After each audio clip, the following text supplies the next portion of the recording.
Hello and welcome to Insight. Join me and Sai Deepak today to discuss his current bestseller and his first book, Bharat, that is India, Coloniality, Civilization and Constitution, the first of a trilogy. Sai, welcome to Insight. I think congratulations is in order for your book, India, that is Bharat, and I think it's done exceedingly well.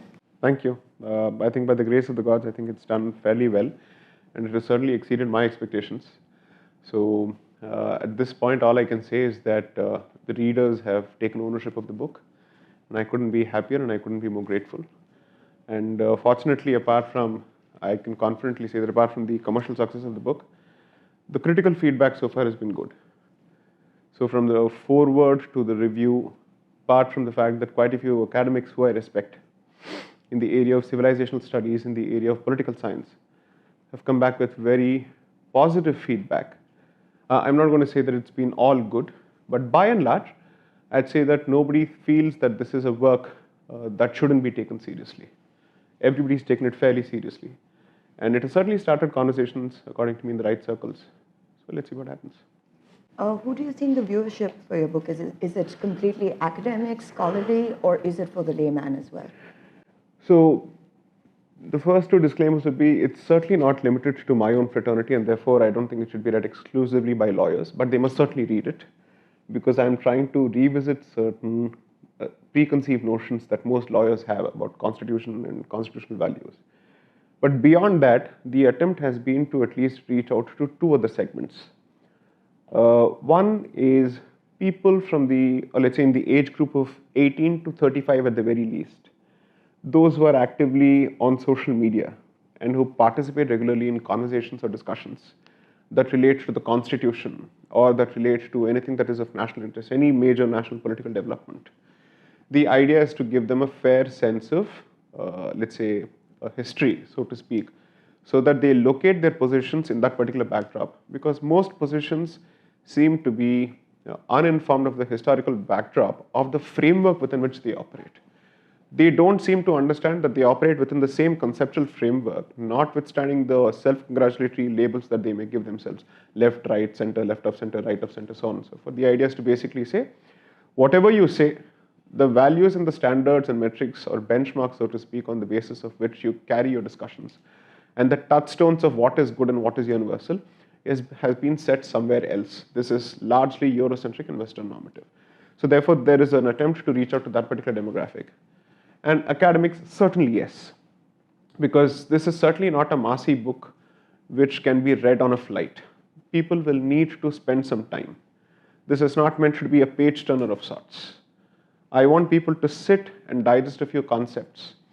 And notwithstanding the fact that this is a prefatory work in the sense that this lays the conceptual foundation for its sequels, this is perhaps the most important book of the three sequels, or let's say of the three books.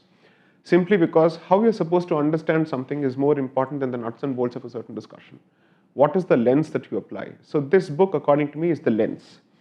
What you're ultimately looking at and the object of examination of that particular lens will come in books 2 and 3. So your title of your book is India, that is Bharat. Yes. Coloniality, Civilization and Constitution. Yeah. So the lens that we are looking at the Constitution from, I would assume would be the colonial lens, coloniality, would it? So the first two sections of the book, in fact, serve as twin lenses at the third section. So I'm trying to understand the Constitution through the twin lenses or the dual lenses of coloniality and civilization. The idea is to first of all understand the relationship or the impact of coloniality on our civilization and our civilizational consciousness. So the impact of colonial consciousness on civilizational consciousness and the combined impact on what we think of as contemporary constitutionalism, and I'm trying to avoid the word modern constitutionalism because I don't want to use the word modern as much as possible, which is one of the central themes of the book, that modernity is laced with coloniality. Therefore, that word needs to be suitably replaced. Correct.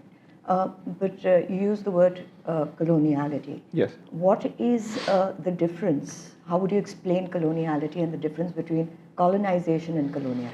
So the good part is, in fact, this is where I think it ties into the previous question. The readership has actually understood this distinction so well that it is now a floating quote on Twitter and social media, which is colonization is the process, colonialism is the policy, and coloniality is the logic or the undergirding or the thought or the psychology or the software behind the hardware. So the idea is to basically explain the pathology of and psychology of this creature, saying what is this Gangotri, what is this source from which it emanates? Does it have a theological basis? Does it have a purely commercial and political basis, as it is often made out to be? And if it has, let's say, a racial basis, is there a connection between the race and the religious aspects of colonization? Is religion, in fact, the fount of the colonizer's race consciousness? That's a very specific issue that I address.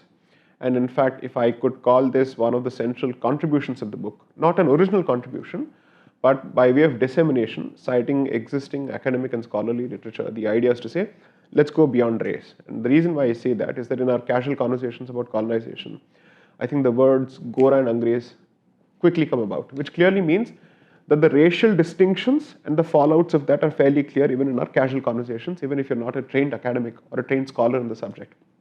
But to say, ye gorapan or kalapan kahan se aata hai? Where do these thoughts emanate from?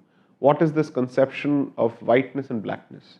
Does it have, dare I say, a biblical basis? That is something that I explore significantly. So ultimately, once you understand that there is something called as colonial consciousness or let's say coloniality, what are the twin pillars on the basis of which this operates? Religion and race. So that's those are the driving forces. Absolutely, absolutely. You've seen, we've understood that Bharat has gone through many shifts in its character, many influences. Right. Where do you see Bharat's identity today? Right. So, for me to be able to answer that question, I must have some reference or cutoff period against which I compare the present. So, I think somewhere in the second section of the book, in the 5th or 6th chapter, I specifically deal with the question of how does one understand Bharat's indigeneity or its original character for us to be able to compare our present and ask ourselves how far have we traveled from that original character for good or bad. So applying the logic of the decolonial scholarship, they clearly say that the state of being indigenous of indigenous peoples who were subsequently colonized by Europeans must be tested on the anvils of how they existed prior to Columbian expedition of 1492. Which is to say, what they were as a society and as a people prior to colonization is the test of indigeneity. So going by that logic, what I have done is to say that the first, let's say, European to enter this country was perhaps in the 1600s, after the setting of the London Company, and of course, you had even the Portuguese and others. But that is the second wave of colonization that Bharat has effectively been subjected to. And I say that before looking at, let's say, what is a state of being indigenous as a country or as a native society, you should also take into account what I introduce in the book as Middle Eastern coloniality, very specifically, I think in chapter 7 of the book. So therefore I say, if the first wave of invasions, Arab Islamic invasions, began in 8th century, around 711 Common Era, then the state of indigeneity of Bharat must be traced to what it was before Islamic invasions, before, let's say, 711 Common Era. And then ask ourselves where we are today. Now, since we are currently buried under twin layers of coloniality, one is Middle Eastern coloniality and then European coloniality, and Middle Eastern coloniality riding on the sanitized templates provided and created by European coloniality, where the very same frameworks are being used to push their own agenda, and both of them aligning against indigeneity and Indic civilizational consciousness. So therefore I say that on quite a few subjects, while we have retained our perhaps unbroken tradition, which the credit for which goes to the civilization's inherent spiritual strength, but beyond that, when our political discourse, our social discourse, and our, let's say, even interpersonal communication is largely infected by colonial consciousness, there is a clear need to acknowledge that there is a significant distinction between who we think we are descendants of and who we currently behave, from our education systems to our own, let's say, our own ways of looking at our past on issues such as caste, gender rights, religion, the concept of religion itself. So therefore, I think there is a clear need to acknowledge that we have moved significantly away from our civilizational roots. And therefore, this book is not a call to go back to the past, which is what it is capable of being mistaken as. The idea is not to say, let's bring back the past. The idea is to basically say, you can't keep wallowing in the past, but recognize the fact that there are good and bad aspects to it, or there are aspects which continue to be relevant. Good and bad are perhaps more value additions. The basic question that you're asking yourself is, does the past have something of value which is of currency, contemporary purchase, and relevance to your current situations? If yes, why do you wish to sever your roots altogether? Why do you wish to become India without Bharat anywhere in the picture? Hence the title, India that is Bharat. The literature that I have seen on decoloniality says exactly what you've said as well, that the idea is not for you to go back to where you started from. Right. So do you think that this, through this book, you've sort of shown the reader the comparative point of, where we were, where we will be, where we ought to be? Because I'm not a trained student of history, and certainly not a historian by any standards, I have not undertaken a comparative exercise in that sense. A compare and contrast exercise where you say before and after. I'm merely saying where we are is the consequence of something, of two layers and waves of colonization, which the entire world has been subjected to, and we are, I think, perhaps the few fortunate societies which has managed to retain its identity still significantly, notwithstanding the serious challenges that we are faced with and beset with on a regular basis. The idea is to say, if this is what ultimately attracted the rest of the world to you, because they saw you as this golden bird, the Soni ki chidiya for whatever reasons, why do you have this self-loathing tendency? And is there a way to rid yourself of it? But can you rid yourself of, let's say, of this problem without acknowledging the problem in the first place? Because we seem to be focusing more on the symptoms as opposed to the causes.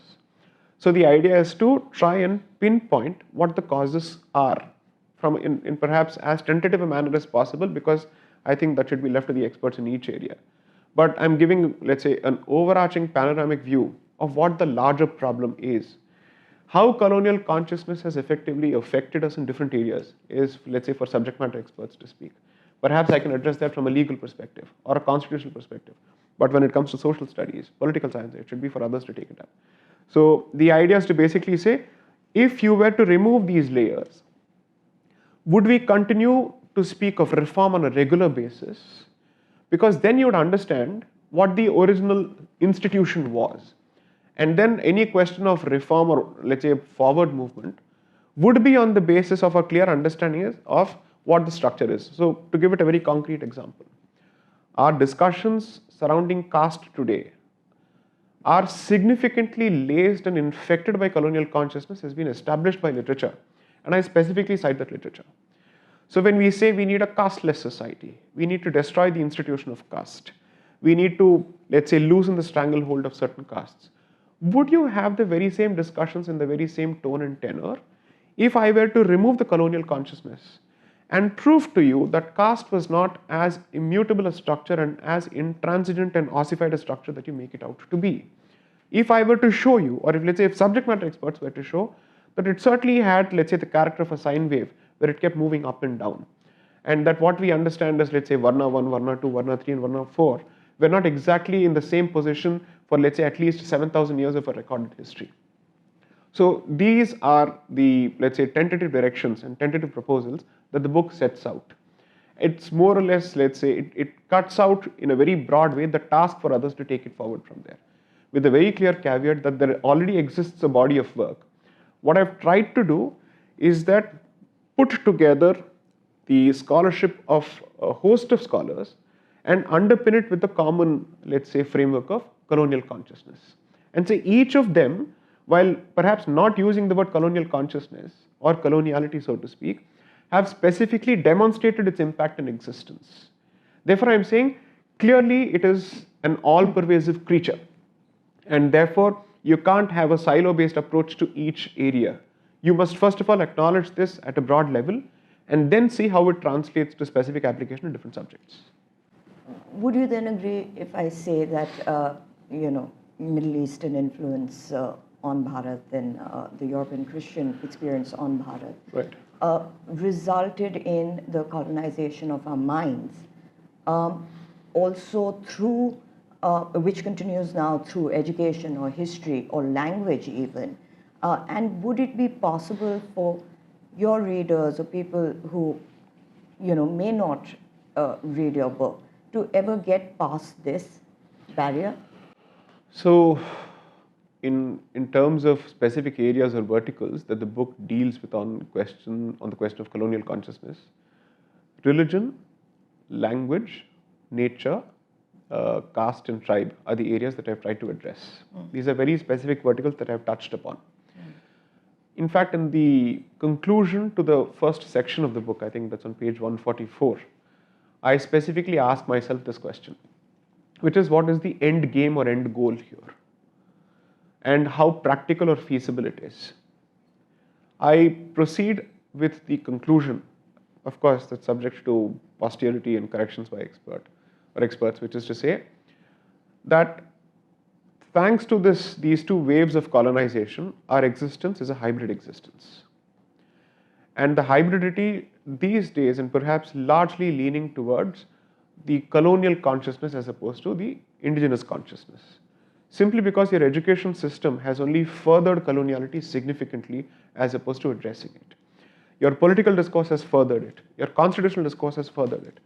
Every arm of the state and every arm of the society has played its own role in pushing you further into the arms of coloniality.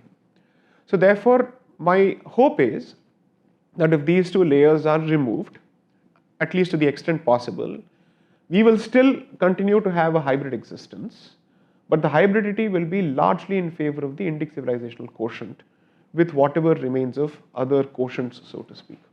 So the idea is to tilt the balance in favor of the civilizational consciousness, because the one thing that scholars are clear about, and I think even common sense tells you, that we are eternal victims in this particular sense. Colonization, as a matter of history, unless there is a sudden radical polarizing change, let's say a revolution, so to speak, is something that is going to continue forever. It is here to stay to some extent at the very least. But since other societies, let's say a Japanese society or a Thai society or an Israeli society, or even smaller countries like Cambodia, Laos, or even Kenya for that matter, have done fantastic work in terms of acknowledging the problem and also reversing it, so to speak, in the legal sphere, at the very least that I'm aware of. And South Africa has done this significantly in protecting what remains of its indigenous culture and giving it specific constitutional status and protection, so to speak. So clearly other countries have shown it's possible, and smaller countries, which we call small countries, have a lot more pride and they've done this better. So surely Bharat, which takes such huge pride in its history, in longevity, and being the world's largest democracy and perhaps the oldest civilization, can do much, much better. So while it may not be 100%, I hope that we at least arrive at a 70-30, 80-20 combination. At least 70% Indic, 20% mixed, or from whatever it is. Because obviously, we were never, and we shouldn't ever hope to be, an isolationist society which chooses to protect its culture at the expense of interactions and transactions with the rest of the world. I am actively asking for engagement with the rest of the world. But the confidence to engage with the rest of the world comes from your fundamental faith and conviction in your own culture, which is what is lacking, which affects foreign policy, which affects your engagement with the rest of the world, which affects innovation. Because you ask yourself, are Indians capable of developing a certain product? It's surprising that we keep asking this question when Israel seems to be doing a fantastic job compared to several other countries. So the idea is to basically say, tap into the local, and you will certainly reach out at a global level. You brought out Middle Eastern coloniality, as well as European Christian coloniality. And coming back to that, what are the differences and the similarities that you found in both of them? It's a fantastic question, because this is one aspect that I address in some depth and in some detail. The one thing that I very clearly say is that Middle Eastern coloniality, and I have also explained why I have coined this term, notwithstanding the fact that there have been Central Asian invaders as well, professing Islam. I have specifically said that Middle Eastern coloniality, the formulation itself is because that regardless of the geography of origin of the invader, so to speak, he seems to draw his inspiration from a consciousness that emanates from the Middle East. And the reason that I've used Middle East as a term, because Middle East itself as a geography is the creation of the colonizer, the European colonizer. So the multiple layers of coloniality is what it is meant to showcase. What I've clearly said is that the Middle Eastern coloniality as a mindset believed in drawing the sword and uprooting you root and branch should you fail to subscribe to or convert to its way of life or whatever its belief systems are, from its ontology to, if at all there is an epistemology in the first place, most of it is stolen of course, and then theology. In stark contrast, European coloniality gives you an opportunity to convert, and if you resist conversion and if you're in a position to respond significantly, it waits for you to gradually convert. And it institutionalizes that particular process through education, through politico-economic structures. So in one of my Hindi interviews, I said, first it tries at dharma parivartan, which is to convert your own religion, convert your religious affiliation. But if that's not possible, it वो धर्म को परिवर्तित कर देता है, which is to say, it converts your religion by Christianizing its foundations. Therefore, the idea is either you convert or your religion as a concept converts, and that is through the introduction of the concept of religion, which takes us to a very important question, whether Hinduism is a religion or a way of life, and that I've addressed significantly, saying where does this confusion start from? How is it supposed to be dealt with at the level of epistemology? How is it supposed to be dealt with at the level of constitution? Because the fear is the moment you say it's not a religion but a way of life, Hindus are afraid that you'll be deprived of your fundamental religious rights, which are guaranteed to other communities. So those are aspects that I've addressed. Now coming back to and circling back to your question, apart from this major distinction, what also happens is, so what are the similarities? Both operate from an ethno-religious sense of supremacism that is very, very clear.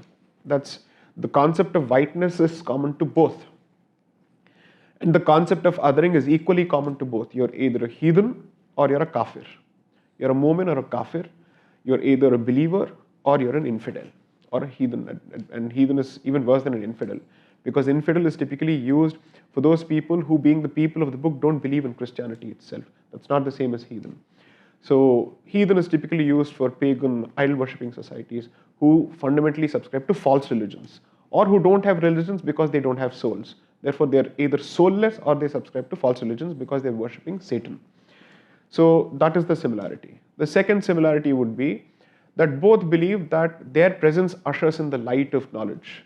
So Christianity calls it the light of Christianity, Christian enlightenment, so on and so forth, whereas Islam calls it the Islam ki roshni, because ultimately it believes that prior to Islam, their equivalent of the Dark Ages is the Jahiliyyah. Okay, so these are certain similarities. But when someone draws the sword, he forces you to respond with the sword. And therefore it's easy to understand his hatred because he wears it on his sleeve. And that's exactly was the tendency and remains the tendency of Middle Eastern coloniality. And the reason why I use the word coloniality is because it's a continuing form of colonization in different ways, in subtle ways. Several parts of Bharat, according to me, are colonized. Kashmir, according to me, is a colonized region within Bharat. Certain parts of Kerala are colonized within Bharat. Now it applies to Bengal very much. It applies to Assam significantly. So therefore the idea is to say, when they do that, you respond. And that is that's what translated to Hindu resistance or dharmic resistance for several centuries. But the other guy comes along and says, I think both of us can coexist. And he comes out with the concept of toleration. So the Christian and proselytizing nature of toleration and what it is translated to with respect to indigenous communities, specifically Bharat, is something that I discuss in significant detail to explain how it is the Baap and the ancestor or the predecessor of secularism as we understand it today, citing expert literature. That toleration and secularism are in fact related, and secularism is the offspring, the direct offspring of toleration, and it ultimately has devastating and deleterious consequences for indigenous cultures. So therefore the idea has been to say that you were clearly aware of somebody else's animus because he drew the sword, but here you have been lulled into the false belief that, let's say, coexistence or peaceful coexistence is possible, because the hope that they have been operating under is that with persistence, with perseverance and with patience, you will change, you will convert. And that's what is happening. So we've seen this happen in both these situations, and we've in Bharat seen resistances happen. But we haven't seen examples, or have we, of Bharatiya supremacy, of Bharatiya colonialism, whether it's the colonialism of the mind, of the thought, or of a geographical location. Why would that be? Any different is what you're asking. Yeah. Sorry? You're asking how would that be any different? Would it be even possible, or has it even happened? So if you look at, let's say, Southeast Asia, it's not impossible for us to understand that a policy of expansionism has been at the heart of it. One of the reasons is because since at least that particular period subscribed to the code of conduct of the Kshatriya, one of the, let's say, duties or obligations of the Kshatriya, or at least someone wearing the mantle of a Kshatriya regardless of his Varna, would be to expand his territory. Okay? The idea is not to take a pacifist approach through decoloniality and say, oh, all war is bad. Expansionism is something that only the Middle Easterners and Europeans must be blamed for or credited with, and we have never done any such thing. My basic point has been that cultural domination, which emanates from an ethno-religious sense of superiority, is something that certainly we can't be accused of. Simply because we have let several other cultures, which perhaps don't subscribe to the mainstream that we think it exists, and we have let them survive. The clearest example is the existence of tribal population in significant numbers in Bharat. Because we have chosen not to interfere with their habitats, at least that's been our policy as a civilization until we were afflicted by colonization, and we have been taking that policy forward. We have not interfered with their ways of life. We have never tried to convert them, so to speak, to our central way of life, if at all there is one. And most importantly, our intervention in those places now has been necessitated by the fact that Christian colonial consciousness actively seeks to convert. Therefore, our only way of protecting these people is by going to those places which we otherwise respected. In fact, in one of my Hindi interviews recently, I specifically said the words Janjati, Adivasi, Moolnivasi, tribes shouldn't be used. All of them are translations of the colonial invention of tribe. So I specifically say how tribe is a colonial invention just as caste is, and neither should be conflated with, let's say, Jati or Varna. And as far as tribe is concerned, the word that we would otherwise use is Panchama, simply because they fall outside the Chaturvarna category. And the idea is to basically say that the rules of the city and the village don't apply to those people living in the forest. Now, what is also important is a significant number of people subscribing to the Chaturvarna system or who lived in the city and the village were forced to flee to the forests because of Islamic invasions. Therefore, today you can't even say all of them belong to one separate race or they have some separate ethnic identity. Because if you talk to some of these people and you talk to them about their ancestors, they were Rajas, they were kings. They actually, you ask them their Gotra, they would know their Gotra. In fact, there's a very famous movie in Malayalam called Parasi Raja, where they clearly show how this king had to flee to the forest and create a resistance from the forest. Okay. Now the question is, now if forests are occupied by others, we won't even have the forest to flee to. So we'll see what happens. So essentially what you're saying is that both the views of the European colonizer, which was entrenched in Christianity, and that lens, looked at our populations from that point of view. Correct. As opposed to us, where it was natural for us to have different types of lives and lifestyles. Correct. And correctly said that, there are a lot of tribes that have kings that can tell you their Gotra. And if we go back into our epic histories like the Mahabharata, you'd find that a lot of intermarriage has also happened. Correct. For example, the kingdom of Dimapur, where you have Hidimba who marries Bhim from the Mahabharata. So that would be very interesting to read, Sai. I think it would be very interesting for a lot of people to understand the different views of how we view our indigenous culture. Having said that, you also look at decoloniality, postmodernism, and postcolonialism. Right. Could you shed some light on what the differences are? So with the clear caveat that I'm not a trained student of these subjects, but who has tried to understand and make sense of it as a layperson, because I don't think these subjects should be limited to the ivory towers of academia. I've tried to understand it. So what I've basically done, I think in chapter 1 and then subsequently, is identify 4 schools of thought, broadly speaking. One is the modern or modernist school, the other is the postmodern school, the third is the post-colonial school, and the fourth is the decolonial school. So what I've basically said is someone who subscribes to and believes in European superiority and Europe as being the fount of everything that's good and rational and so on and so forth, subscribes to school number 1, which is the modern school. The postmodern school effectively says, I certainly respect values such as secularism, I certainly respect values such as humanism, but I don't believe Europe alone can claim monopoly over it. So it accepts the value but rejects the paternity or let's say the ownership of those values by Europe. But postmodernism is largely limited to the realm of culture. And as far as post-colonialism is concerned, it draws from the same structure significantly of postmodernism, but is in the realm of politics. The difference between postmodernism and postcolonialism is the areas in which they operate. One operates in the realm of culture, the other operates in the realm of public discourse and politics. And postcolonialism significantly believes that colonization as a project began only in the 17th and 18th centuries from the Enlightenment and let's say the Industrial Revolution, so on and so forth. Now, the decolonial school is very interesting, and that's why it piqued my attention, is because it clearly says if let's say postmodernism and postcolonialism can be literally translated to break the rule. It's the rebel who basically says break the rule. Decolonial school says question the rule and its premise. What are its origins? Dissect it, vivisect it, and ask why should it be universalized and applied to every society? What makes it so universal? Why do you believe it's universal? Because if the experience and the journey of every culture is different, what gives you the right to sit in one place and pontificate to the rest of the world and universalizing your way of life? That is exactly what decolonial school does.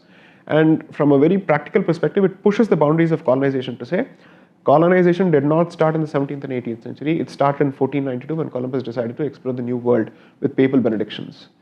And therefore, the very intent of that particular project was not exploration, as is made out to be in popular discourse, but colonization. And scholars have clearly said colonization, enslavement, and evangelization went hand in hand, and they were not incidental consequences, they were intended consequences of colonization. So that is something that the decolonial school specifically puts out confidently on the basis of literature, citing first-hand literature. So what I've done here is that to make this point and to support it and to make it good, I have cited a papal bull called the Inter Cetera.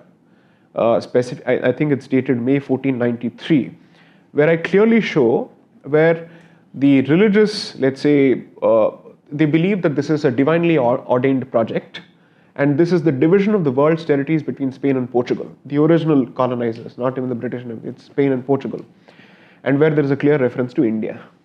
There's a clear reference to India. Obviously, these people were looking for India, and they ended up going to other places, and they called each of these places West Indies, East Indies, but they're looking for us.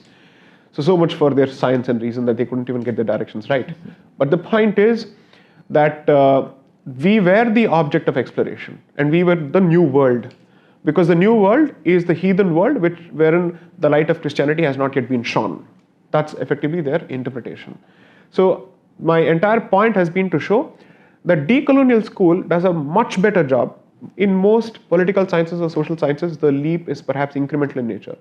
According to me, decoloniality is a monumental leap and a phenomenal leap. This is not a linear progression. According to me, it's a geometric progression, to put it in mathematical terms, where the jump is very radical, but reasoned and rooted in history. So, which is why decolonial school is extremely important for Bharat, because Bharat, along with Palestine, has been the adda, the club, the den of post-colonial school. And everything that you see in terms of subaltern studies, tribal studies, gender studies, everything in Bharat today is a product of this toxic school called the post-colonial school, which has done nothing but to entrench ethnocentric discussions around Bharat. From caste to tribe, if your discussions are around race, it is a creature of post-colonial school, which, while challenging and objecting to colonization, significantly takes the very same filters of the colonizer and applies it to Bharat's discourse. So, which is why I have said this nonsense has gone on for long enough, and there's a specific subsection where I say decolonial, not post-colonial. But the most important distinction, which is what makes decolonial so important, is post-colonial operates under the belief that after colonization, coloniality is dead. that the mindset has left along with the European colonizer. But then how do you explain the creature called the brown sahib? Absolutely. That's why you have decoloniality. But also then, adding to this discussion, you have words nowadays thrown about to describe or to redefine post-colonialism called transnational or transcultural. Right. How would you view that? I think this question is best posed to a Hindu-American educator and scholar who I have in fact credited significantly in the book, Dr. Indu Vishwanathan, who has done her PhD thesis. Her entire subject is transnational consciousness. And she, according to me, is certainly a fantastic thought leader from a Bharat perspective as far as decoloniality is concerned, because she was the one to push me in the direction to say, please read this, because what you're doing in some of these cases is decoloniality in action. So, transnational consciousness as used in Bharat today is to give the impression people keep moving throughout history. Immigration is a fair, let's say, it's to be accepted as part of history. Invasions keep happening. So why are we making such a big, let's say, deal of it? At the end of the day, what we know as Bharat today, Partha Chatterjee has just come out with this fantastic statement, I mean, unbelievable statement. How do you know that these were your ancestors and these are exactly your ancestors and there is some sense of continuity? Going by that logic, there is no concept of a culture, there is no concept of continuity in culture. I'm surprised. And he's one of the foremost, and I shouldn't be surprised because he's one of the thought leaders of post-colonial school. So no wonder these golden words are to be expected from his mouth. His celestial mind is capable of coming out with all of these points. But this is precisely what we need to question. Why? Because they are now going to create the justification. And what is its political implication? They'll say, there is not a single community that is indigenous to Bharat. So what is your problem in opening up Bharat and the CAA to Ahmadiyas, to Afghan Muslims, to, let's say, Pakistani Shias? That is going to be the next level of the argument. So when people assume that political science and these departments do not have a bearing on policy and political discourse, no. These are the academic justifications that are ultimately created, and these justifications form the core of the political policy. This is what ultimately translates to political policy. So if people with these views were to be in power and they had been in the dispensation, imagine what their position would have been with respect to CAA. Open this country for everyone. This country belongs to no one. So like, as we say in India, public property is no one's property. Therefore, Bharat is public property. So anybody can come and take it. It's up for grabs. That is their position. You also mentioned postmodernism. Some would view it as, let's say, a new form of cultural imperialism. How do you see it? It is, according to me, perpetuation of cultural imperialism significantly. And in fact, I have said this perhaps to provoke a few people and a few reactions, that postmodernism and postcolonialism give the impression that they oppose modernity and coloniality. But perhaps we should ask if they are paid ambassadors of coloniality. We have never asked ourselves, where does the money come from for post-colonial studies? Who's funding it? Because according to me, money explains most of these things. Who's pushing this? And you would see that most of these studies are funded by grants from outside. Or at the very least, there is a pressure on the Indian apparatus to continue keeping these toxic schools of thought alive. So I would actually say these are, I wouldn't want to use the word stooge, even if they may be so. I'd simply say they are paid and glorified ambassadors of coloniality who give the impression that they are countering it, but who entrench it significantly in every aspect of Bharat's political, social, religious discourse. We only have a little time left now, Sai, so I'm going to quickly ask you my last couple of questions. Sure. So I think this entire conversation could go on for much longer. Right. But, we see victimization today, a lot of people would say, seen through the colonial lens. Right. How would you view that? And do you think that there has been a virtue that has been made out of victimhood? So one of the first clarifications that I would love to give with respect to the, let's say, the decolonial school of thought is that it's not a call for celebrating victimhood or for creating a perpetual sense of victimhood. I think some of the communities are doing a fantastic job of being perpetual victims, and we shouldn't become them. Okay, that's not something that we should ever be doing. The idea is to recognize that this has happened with us, And decolonial school of thought, the best part is it doesn't limit itself to definition of the problem itself. It says, what is the way forward then? The way forward is not to constantly blame the West and to constantly say, you've done this to me and you will continue to do this to me. The West will do what it has to, but what is it that you're supposed to do is what decolonial school of thought focuses on, which is to say, reinscribe the past significantly on your present and ensure that the future is less colonial and more decolonial. That is the way forward. So I'm certainly not someone who believes that anybody should be a perpetual victim. And I apply that to individual, let's say, aspects or transactions as much as I apply it to societal transactions. And to mistake a decolonial approach to an approach that celebrates the victim complex, I think is bad, and it's fundamentally flawed as far as the subject itself goes. But most importantly, competitive victimhood is a race to the bottom. And if we try and prove constantly that we are victims in every aspect as opposed to addressing those issues, then I don't think we would be any different from certain communities which constantly look at the state for support. Because you see, the moment you think of yourself as a victim, as an eternal victim, your dependence on the state will increase. And a society such as Bharatiya society is fundamentally a self-reliant, an entrepreneurial society, which has created autonomous institutions which are capable of functioning even if the state apparatus falls. That is precisely why you've been able to preserve your continuity of life despite the ravages of time and history. Therefore, the idea is to revive that particular self-reliant spirit, the Atmanirbharta that the Prime Minister keeps speaking of, will find greater support if the decolonial school of thought is actually pushed actively in several departments. So, this is neither to celebrate victimhood or virtue signaling under any circumstances, and the book is very clear about that we will not indulge in this. The idea is to acknowledge so that you can move forward, but not to cling on to that and create a perpetual sense of victimhood. That, I think, will lead to loss of confidence at an individual level and worsen it at the societal level, which the caste discourse has already done, and I don't think we should be pushing it further in that direction. Have you given any policy prescriptions in your book? Yes. So, as far as the Bharat section is concerned, citing the prescriptions of better informed scholars and stalwarts such as Radha Kumar Mukherjee, Jadunath Sarkar and R.C. Majumdar, how does a civilizational state actually look like and operate? And what should Bharat be doing is something that I've explained, I think, in about 7 or 8 points from the conclusion of Radha Kumar Mukherjee, which I peel over and over again, and I unpack it. So the idea has been to say that we may be a civilization at the realm of society, but we are not a civilization state yet. And we certainly don't seem to be behaving like one. Now, whether the constitution can be treated as the document that treats us as a civilization state, I have not addressed that in this book, because this book ends at 1920, and the current constitution will be dealt with in the second book, the sequel. So that is where I'll ask myself whether constitutionally are we a civilization state. Okay?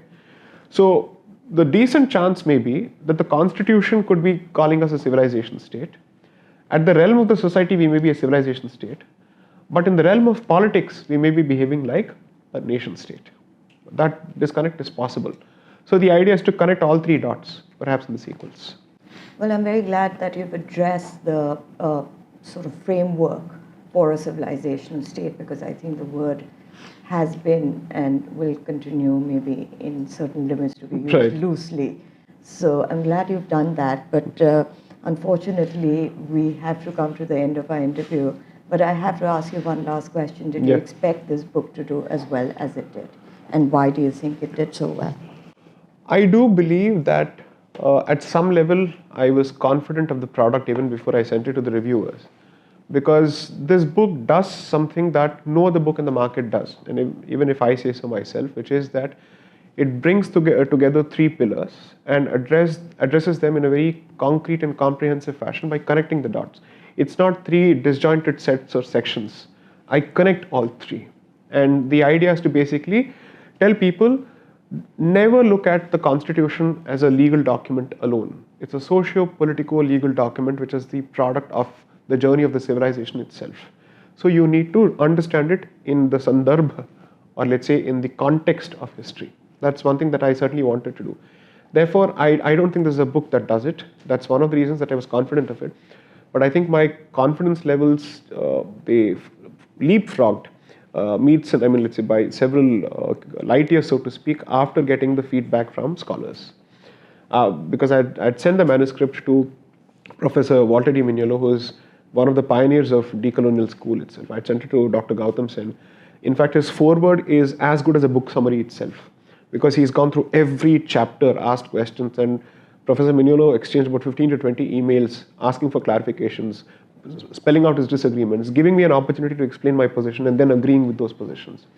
Then Dr. Bikram Sampath, who's just written a fantastic book, the second volume of his Savarkar series, so to speak, was kind enough to go through the book in detail.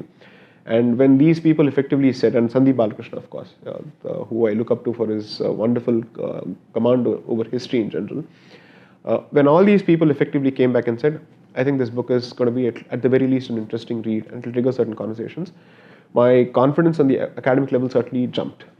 And but none of these expectations or my own confidence in the book prepared me for the reception, which clearly tells me that there is a hunger for this particular subject, for this kind of a product, which clearly shows that there is a significant cross-section of the Bharatiya society that is hoping for a decolonial turn of our, let's say, history, so to speak, and wants to reclaim its identity and wear it on its sleeve with pride, without constantly being shamed about it, without being guilt-tripped about it, without being asked to abandon its roots altogether and embrace modernity altogether, where Bharat completely suffers at the expense of India. They want to call it Bharat. They believe in Bharat. So I'm not someone who subscribes to a new idea of India. If at all there's a new idea of India, it is Bharat, which is as old as time itself. Well, thank you, Sai, for being with us. Thank And we wish you best of luck for not just this book, which we already know has been so successful, but for your next book to come. When is that expected to be released? If all goes well, the next year, around the same time, is when you expect the second book, and the year after you expect the third book. The idea is to make it an Independence Day release, most probably. Fantastic, Sai. We hope to have you back on that. Thank you. Namaste. To say the very least, this has been an extremely insightful conversation.